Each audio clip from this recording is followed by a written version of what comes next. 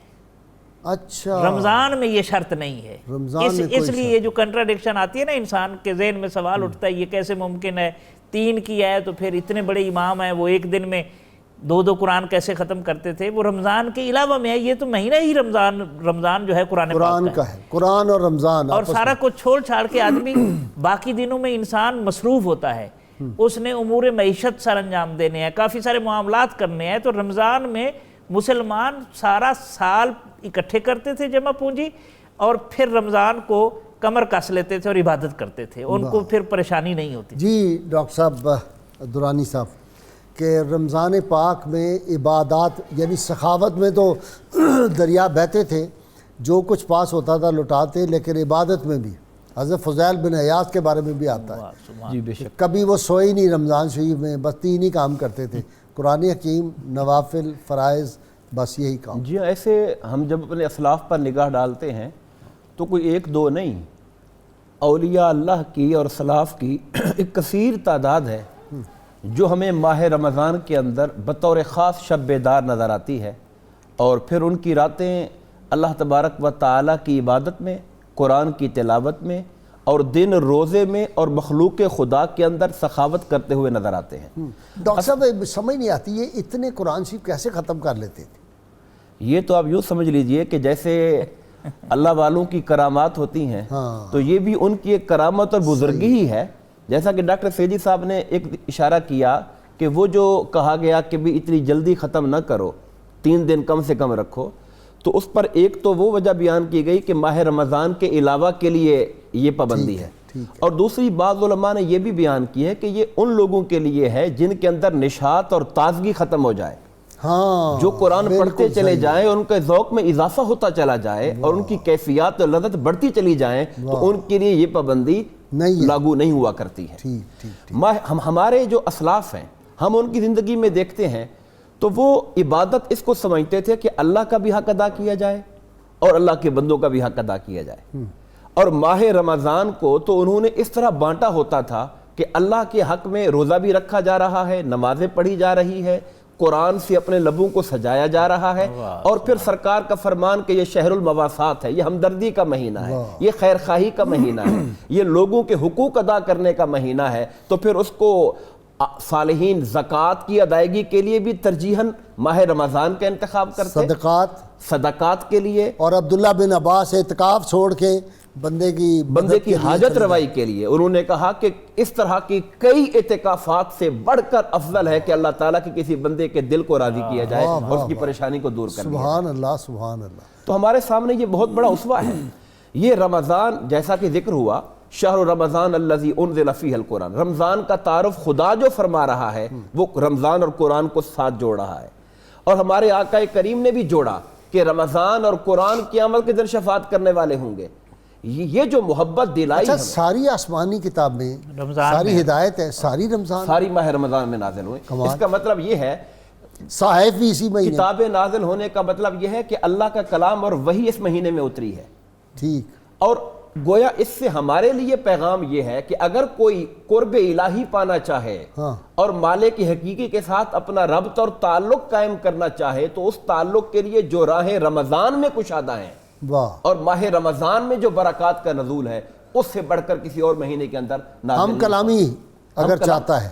اور قرآن مجید کو اس لیے کہا گیا سرکار ہمیں جو شخص یہ چاہتا ہے کہ وہ اللہ تعالیٰ سے ہم کلام ہو، بعض روایات میں اللہ تعالیٰ کا ہم نشین ہو، اچھا اللہ تعالیٰ کی سنگت اور صحبت کے اندر بیٹھے، اسے چاہیے کہ وہ قرآن کی تلاوت کیا کرے. قرآن کا پڑھنا ایسے ہی ہے جیسے بندہ اپنے رب کے ساتھ ہم کلام ہو رہا ہے. واہ. اسی لیے اہل اللہ کے لیے، اولیاء اللہ کے لیے ظاہر ہے یہ تو لوگ ہی وہ تھے جو اللہ اور اس کے رسول کی ہم نشینی اور صحبت کے لیے تڑپتے تھے. تو یہ جب اس سنگت کی تڑپ ان کے دل میں آتی تھی تو قرآن کے ساتھ لو لگا لیا کرتے تھے. علامہ صاحب، علامہ اقبال کے والد جو تھے شیخ نور محمد، انہوں نے جب قرآن تلاوت کرتے دیکھا ان کو نوجوانی میں، تو انہوں نے کہا بیٹا قرآن شریف کو اس طرح پڑھا کرو یہ محسوس کر کے کہ یہ میرے قلب پہ اس وقت نازل ہو رہا ہے، پھر قرآن تمہیں سمجھ دے گا. اچھا قرآن حکیم زندہ کتاب ہے، کہتے ہیں کہ اس کو پڑھے یہ خود بخود آپ کو سمجھانا شروع کر دیتی. جی یہ قرآن مجید کا اعجاز ہے. رب کائنات نے خود ارشاد فرمایا ہے وَلَقَدْ يَسَّرْنَا الْقُرْآنَ لِلذِّكْرِ فَهَلْ مِن مُدَّكِرٍ، ہم نے ذکر کے لیے اس کو آسان کر دیا ہے کوئی اس سے ذکر کا فائدہ اٹھانے والا؟ اب ذکر لفظ جو ہے اس کے اندر بہت زیادہ وسعت ہے. اس کے اندر یہ ہے کہ اصول و قوانین جو لینا چاہے یہ اس کی بھی رہنمائی کرے گا. انداز زندگی کے لیے جو اللہ تعالیٰ کا قرب پانے کے لیے، اپنی روحانیت کے لیے، اپنے تمام معاملات کے لیے، ایون کہ اپنے علاج معالجہ بیماریوں کے دور کرنے کے لیے بھی یہ ہر انداز میں اپنے سے محبت کرنے والے کو عطا کرتا، اس کا دامن خالی نہیں رہنے. قرآن شفا ہے. جی بالکل اسی طرح ہی ہے. اور جو رب کائنات نے خود ارشاد فرمایا وَنُنَزِّلُ مِنَ الْقُرْآنِ مَا هُوَ شِفَاءٌ وَرَحْمَةٌ لِّلْمُؤْمِنِينَ.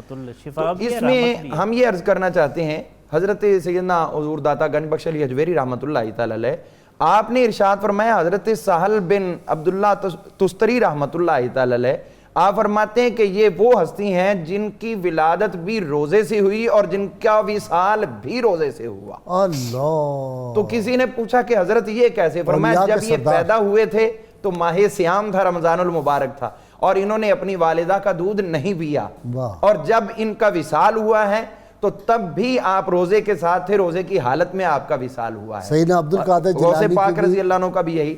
تو یہاں پر حضرت سہل بن عبداللہ تستری رحمۃ اللہ تعالی علیہ آپ کا معمول یہ تھا کہ ماہ سیام رمضان المبارک کے اندر آپ 400 رکعت نماز نفل دن میں ادا فرمایا کرتے تھے. اللہ. دن میں، رات میں الگ سے. تو اگر حضرت سیدنا امام زین العابدین علیہ السلام کو دیکھیے تو آپ کا تو معمول 1000 رکعت نماز نفل کا رہا ہے. تو یہ وہ ہستیاں ہیں. حضور غوث پاک رضی اللہ تعالیٰ عنہ آپ نے تو مشہور ہیں، آپ کا اعلیٰ حضرت نے اس پہ بہت زیادہ خوبصورت اشعار بھی ارشاد فرمائے ہیں.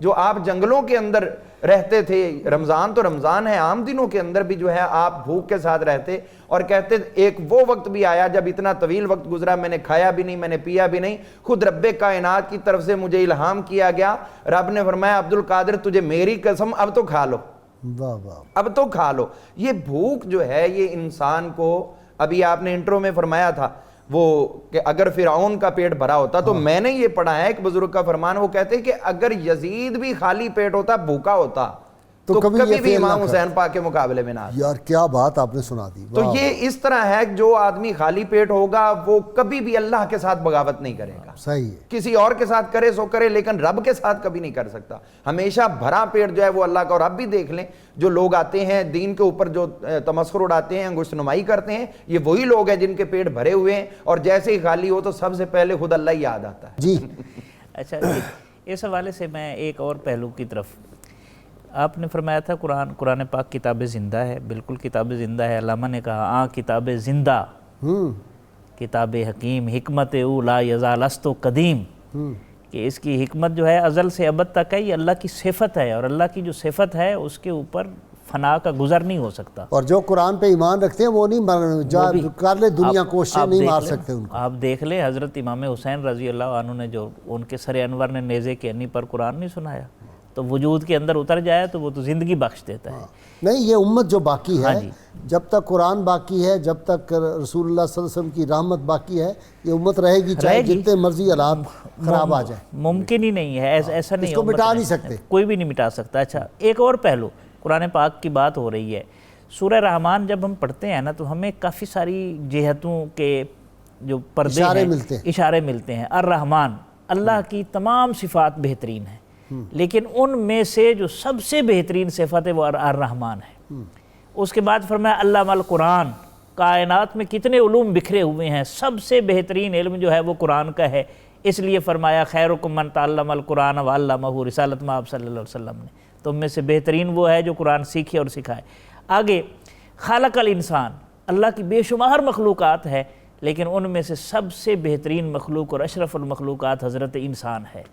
علمہ البیان، انسان کی بے شمار صفات ہے، لیکن اس میں سے جو سب سے اعلیٰ صفت ہے وہ بولنے کی صفت ہے۔ اس لیے ہمارے اوپر لازم ہے کہ یہ سب سے اعلیٰ صفت، سب سے اعلیٰ مخلوق کی سب سے اعلیٰ کتاب کے اوپر صرف ہونی چاہیے۔ اقبال نے پتہ کیا کہا ہے؟ ناز ہے طاقت گفتار پہ انسانوں کو، بات کرنے کا سلیقہ نہیں نادانوں کو۔ نادانوں کو، ایسے ہی ہے۔ تو اس حوالے سے میں ایک اور بات کروں، امام شہاب زہری رحمۃ اللہ علیہ، امام زہری بہت خوبصورت ان کا معمول تھا، تلاوت کرتے تھے، لوگوں کو کھانا کھلاتے تھے، اور صرف کھانا نہیں کھلاتے تھے، ان کی ستر پوشی کا انتظام کرتے تھے۔ حماد بن ابی سلیمان کا معمول تھا کہ ڈیلی 50 لوگوں کو کھانا کھلانا ہے، 50 لوگوں کو لباس عطا کرنا ہے، اور جب آخری عشرہ آتا تھا تو پھر اپنے دور کے مطابق 100 درہم دینار جو ہوتے تھے وہ دیتے تھے تاکہ غریبوں کو عید کی خوشیوں میں شامل کیا جائے۔ جی اپنا ڈاکٹر دورانی، جلا سکتی ہے شمع کشتہ کو موج نفس ان کی، الہی کیا چھپا ہوتا ہے اہل دل کے سینوں میں؟ یہ کیا چھپا ہوتا ہے جی اندر، چھپا کے رکھتے ہیں؟ بس وہ قرآن اور صاحب قرآن کی محبت ہے جو ان کے سینوں میں چھپی ہوئی ہے، اور وہ محبت ایسا بھانبڑ مچا ہوتا ہے کہ جب کوئی ان کے قرب میں آ کر بیٹھتا ہے تو ان کے جو نفس ہے، نفس کریمہ ہے ان کے، وہ لوگوں کے اندر بھی وہ حرارت اور تپش جو ہے عشق اور محبت کی پیدا کر دیتے ہیں۔ اقبال کو نہ پڑھا تو ظلم ہو جائے گا، بڑا کمال کی بات کہہ گیا علامہ۔ دار مش پوشیدہ از چشم جہاں، یا رسول اللہ صلی اللہ علیہ وسلم میں پوری دنیا کے لوگوں سے اپنے دل کو چھپا کے رکھتا ہوں۔ از سمے شب دیس تو دارد نشاں، یہ جو میرا دل ہے نا، یہ آپ جس گھوڑے پہ سواری کرتے ہیں یا رسول اللہ، یہ اس کا سم ہے یہاں پہ، اقبال کا دل نہیں، چھپا کے رکھنا، پوری دنیا سے چھپا کے اپنے دل کو رکھتا ہوں۔ جی تو میں ایک طرف جو توجہ کرانا چاہتا ہوں اپنے احباب کی، ارشاد۔ قرآن مجید پڑھنے کا ہم نے بار بار ذکر کیا ہے، ٹھیک، یہاں ہمیں یہ بھی ذہن میں رکھنا چاہیے کہ قرآن مجید کا سننا بھی بذات خود اللہ کا حکم بھی ہے اور حضور کی سنت بھی ہے، فرض ہے، فرض ہے قرآن حکیم کا سننا فرض، خاص طور پہ جب پڑھا جا رہا ہو تو اس وقت تو چپ ہو جانا، خاموش ہو جانا، اس کی طرف پورا دھیان دینا اور سننا، وہ تو واجبات کے اندر شامل ہے، فرائض کے اندر شامل ہے۔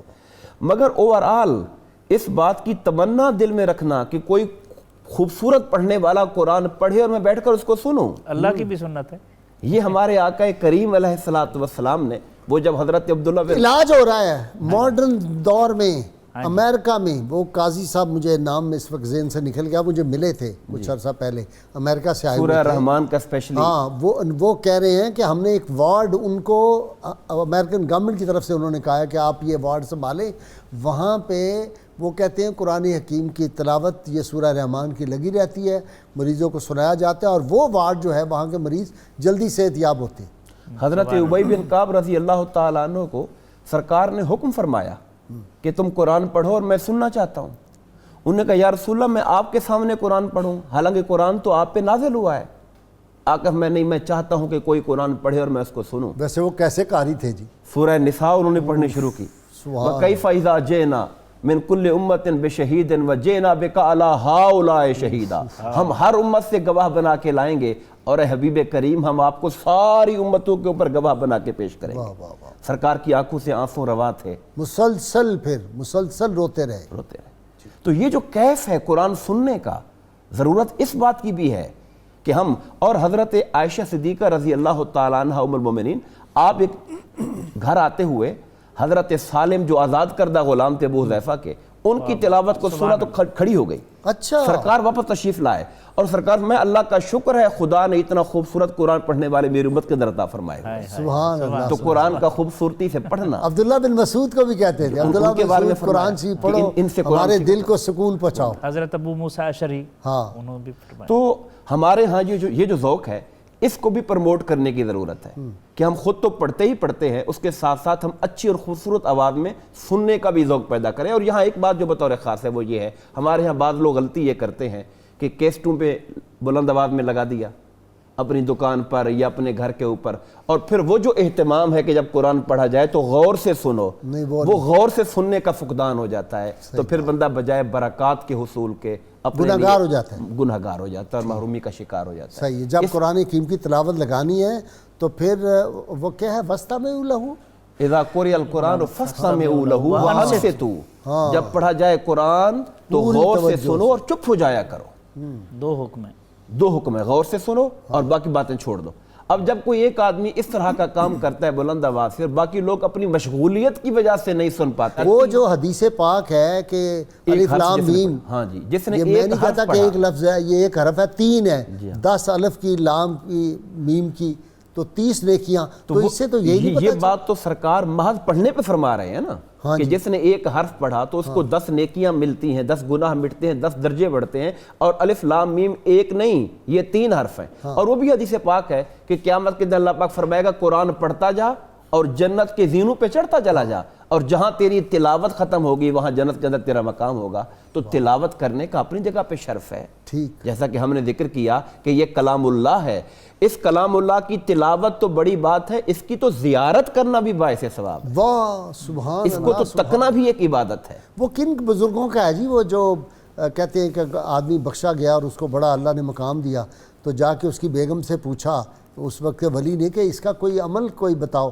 اس نے کہا یہ ان پڑھ تھا، اس کو کچھ نہیں آتا تھا، قرآن شریف کھولتا تھا کہتا اے بھی سچ ہے، اے بھی سچ ہے، اے بھی سچ ہے، اے بھی سچ ہے، ہر لائن بس یہی کرتا رہتا تھا. تو آپ کی بات کی تائید میں کہ اس کو تو دیکھنا بھی. اس لیے وہ جو تھے نا سائیں توکل شاہ امبالوی رحمۃ اللہ علیہ، وہ فرماتے تھے کہ امید درویش تھے کہ قرآن حکیم کا جو نور ہے وہ الگ ہے. جب قرآن حکیم کھول کے تلاوت کریں تو پڑھنے والے کے منہ سے خاص قسم کا نور روشنی نکلتی ہے، اور حدیث پاک کا نور مختلف ہے. تو وہ کہتے ہیں میں پہچان لیتا ہوں دور سے ہی کہ یہ بندہ قرآن سے پڑھ رہا ہے، یہ حدیث پڑھ رہا ہے. تو یہ جی علامہ صاحب جی میں ایک دو باتوں کی وضاحت ضروری سمجھتا ہوں. سماعت قرآن پاک کے لیے کچھ مدارج ہیں. بعض صورتوں میں اس کا سننا واجب ہے، ٹھیک ہے، بعض صورتوں میں سنت ہے اور بعض میں مستحب ہے. ٹھیک ہے، یعنی یکساں حکم نہیں ہے، الگ الگ حکم ہے. ٹھیک ہے. وجوب کا حکم جو ہے وہ قرآن مجید کا یہ سماعت کا نماز کے اندر کے حوالے سے ہے. ٹھیک ہے. آیت کا نزول نماز کے لیے آیا ہے. دوسری صورت اس کی یہ ہے کہ آپ خود کسی سے فرمائش کریں کہ مجھے سناؤ، پھر سننا وہ واجب ہے. عام کوئی پڑھ رہا ہے تو آپ سننا شروع کر دیں، یہ سنت ہے. اور بعض صورتوں کے اندر سننا نہ سننا یکساں ہے. جس طرح کے استاد بچوں کو پڑھاتا ہے، سب قرآن پاک پڑھ رہے ہوتے ہیں اپنا اپنا، کسی کا سننا کسی کے لیے ضروری نہیں، بلکہ خود استاد 3 شاگردوں کو کبھی ادھر، اور اسی طرح گھر میں جو قرآن خوانی کروائی جاتی ہے تو وہ جو لوگ آپس میں پڑھ رہے ہیں ان کا ایک دوسرے کا سننا کوئی ضروری نہیں ہے. تو اس لیے یہ اس کی وضاحت. جی السلام علیکم. السلام علیکم. جی ندیم صاحب. رائی صاحب میرا نام ملک ندیم ہے. ایک تو سوال کرنے سے پہلے ایک چھوٹی سی بات کہ مجھے تو اتنا پتا ہے کہ قرآن کو دیکھنا ثواب، پڑھنا ثواب، چھونا ثواب، اس پہ پڑھ کے عمل کرنا ثواب، اور ثواب ہی ثواب ہے. دوسری بات سوال میرا یہ ہے کہ عبادات ہم کرتے ہیں رمضان المبارک میں بھی اور اس کے علاوہ بھی جب کرتے ہیں، اسپیشلی جو نماز ہے، یہ خشوع اور خضوع یہ ہم کیسے لے کے آئیں؟ ٹھیک ہے جی کرتے ہیں جی، ابھی پوچھتے ہیں. جی نیکسٹ جی السلام علیکم. وعلیکم السلام جی، کیسے ہیں جناب؟ ٹھیک ہے جی. جی اللہ کا شکر ہے. سلطان صاحب فرمائیں. اللہ آپ کو صحت دے جی. آپ کا پروگرام سنتا ہوں میں اسلام آباد بری سرکار کی نگری سے بول رہا ہوں. بہت شکریہ. اچھا پروگرام آپ کا جا رہا ہے جی. مہربانی جی. تو یہ میں آپ سے یہ لینا تھا جی کہ سرکار غوث پاک جو ہیں وہ رمضان کے مہینے میں کس طرح عبادت ریاضت کا ان کا طریقہ کار کیا تھا، ذرا وہ سوال کر. اچھا ٹھیک ہے جی بالکل پوچھ لیتے ہیں. Thank you very much. جی ڈاکٹر صاحب آپ کا سبجیکٹ آ گیا. وہ کہہ رہے ہیں خشوع و خضوع کیسے پیدا ہو. سبحان اللہ. ہم عام طور پر جتنے بھی ہم کام کرتے ہیں وہ شعوری طور پر کرتے ہیں، لیکن جب رب کی بارگاہ میں حاضر ہوتے ہیں تو ہمارا شعور کہیں اور کھویا ہوتا ہے. تو اس کا ایک طریقہ تو یہ ہے کہ اس حضوری کے ساتھ جائیں کہ میں اللہ کی بارگاہ میں احکم الحاکمین کی بارگاہ میں احسان والی کیفیت میں اللہ کو دیکھ رہا ہوں، یہ نہیں تو اللہ تعالیٰ مجھے دیکھ رہا ہے. جب یہ دیکھیں گے تو مسئلہ، تو پھر مسئلہ. غوث اعظم کیسے رمضان گزارتے تھے؟ جی غوث پاک رضی اللہ عنہ کا معمول مبارک کچھ ہم اشارتاً عرض کر بھی چکے ہیں کہ آپ وہ ولی تھے جنہوں نے ولادت کے ساتھ ہی روزہ رکھا ہوا تھا، اور آپ کا جو دنیا میں تشریف آوری کا سلسلہ ہے وہ روزے کے ساتھ ہوا. اس کے بعد آپ کے عمل کے اندر یہ تھا کہ آپ کا عموماً جب آپ کے دور مقدس میں، چونکہ 91 برس آپ کی عمر مبارک تھی، سردیوں میں بھی آتے رہے، تو آپ رات کو اس طرح کرتے تھے، کمبل اوڑھ لیا کرتے تھے اور کھڑے ہو جاتے تھے. بعض دفعہ دیکھنے والوں کو یوں لگتا تھا کہ جس طرح یہ کمبل کسی کھونٹے کے ساتھ لٹک رہا ہے. اچھا، اتنا قیام کرتے اور یکسوئی کے ساتھ آپ عبادت کے اندر محو رہتے تھے. اور اس کے ساتھ ساتھ یہ بات ضروری ہے کہ آپ ماہ سیام کے اندر اپنے طلباء کے اسباق قضا نہیں کرتے تھے. اچھا، ان کو وہ تعلیم جو ہے وہ آپ جاری رکھتے تھے. چاروں فقہ کے اندر آپ فتویٰ بھی صادر کرتے تھے، اور یہ معمولات آپ نے جو پرسنلی اپنے تھے وہ رات کے لیے رکھے ہوئے تھے، اور دن میں آپ مخلوق خدا کی جو ہے وہ دستگیری فرمایا کرتے. واہ سبحان اللہ. تو اس طرح میں عرض کرنا چاہوں گا، حضرت سیدنا بابا فرید الدین مسعود گنج شکر رحمۃ اللہ تعالی علیہ، زہد الانبیاء، آپ نے خود ارشاد فرمایا اپنے پردادا مرشد کے حوالے سے، حضرت سیدنا عثمان ہارونی رحمۃ اللہ تعالی، ان کے حوالے سے آپ نے اپنے پاس حضرت خواجہ نظام الدین اولیاء، وہ تو پردادے سے بھی اوپر چلے گئے کہ نہیں، پردادا ہی بنے. دیکھیں نا، حضرت خواجہ قطب الدین بختیار کاکی آپ کے مرشد، ہاں جی، اور عثمان ہارونی حضرت خواجہ معین الدین چشتی دادا مرشد، اور عثمان ہارونی پردادا مرشد. ٹھیک ہے، شریف زندنی اوپر جاتے. تو یہ سلسلہ تھا کہ آپ نے خود اپنے پاس بیٹھے ہوں وہ کو شوق دلایا بابا صاحب نے. آپ فرمانے لگے کہ حضرت عثمان ہارونی کا معمول یہ تھا کہ آپ جب ماہ سیام ہوتا تو نماز تراویح کے اندر 2 قرآن پاک ختم فرمایا کرتے تھے. سبحان اللہ. 2 قرآن پاک. اب ان کی جو زبان کی ادائیگی ہے یہ کرامت کے زمرے میں بھی ہے.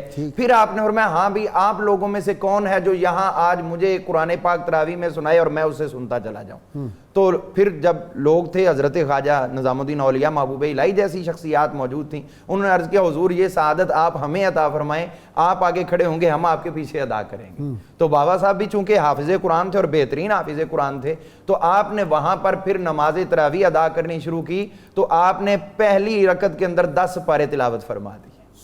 تو یہ آپ کا معمول تھا. آپ نے فرمایا اللہ کی عبادت اسی طرح کیا کرو تم. بلکہ خود آپ نے ایک اپنا واقعہ ذکر فرمایا کہ حضرت سیدنا خواجہ معین الدین چشتی اجمیری رحمۃ اللہ تعالی علیہ عطائے رسول، ان کی خدمت میں آپ کے مزار پر انوار پر یہ حاضر تھے بابا صاحب خود، اور ماہ سیام تھا، ماہ رمضان المبارک کے اندر مزار پر آپ نے ساتھ ہی اعتکاف بھی فرمایا. اچھا. اور اعتکاف فرماتے ہوئے فرمانے لگے کہ میں نے رات کو قرآن پاک اونچی آواز میں پڑھنا شروع کیا، اور 2 رکعت میں نے شروع کی. پہلی رکعت پڑھتے پڑھتے میں نے 15 پارے پورے کر دیے، 16واں شروع کر دیا. 15ویں پارے کے اندر مجھ سے ایک لفظ ادائیگی میں چھوٹ گیا، وہ نہ پڑھا جا سکا. تو جب نماز مکمل کی تو آپ کی قبر انور سے آواز آئی کہ تم نے یہ لفظ چھوڑ دیا ہے. تو مجھے اس وقت چونکہ التباس رکعتیں 2 ہی تھیں، تو وہ آپ کی دستگیری اور آپ کی رہنمائی کے ساتھ وہ مجھے لفظ جو ہے وہ معلوم ہو گیا. ناظرین کرام، سحری کروانی ہے اپنے مہمانوں کو، سحری قریب ہے، آپ بھی سحری کیجئے، ہم بھی کر لیں، اور پھر اس کے بعد ہمارے ساتھ رہیے گا، انشاءاللہ پروگرام جاری رہے گا.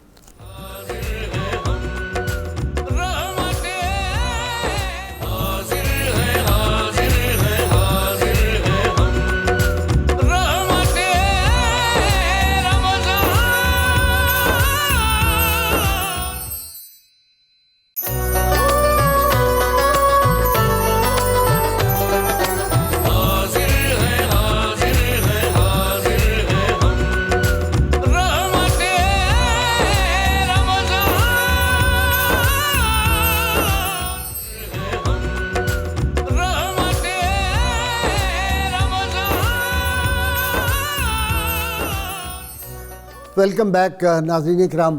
جی شیرویاں داد سحری ہو گئی؟ جی ہو گئی زوردار الحمدللہ. اب زوردار کلام قوالی جی ٹھیک ہے جی. بسم اللہ. وہ کمال حسن حضور ہے سبحان کہ اللہ، گمان نقص جہاں نہیں، گمان نقص جہاں نہیں. اعلیٰ حضرت جی امام احمد رضا بریلوی رحمۃ اللہ علیہ. واہ کیا بات ہے.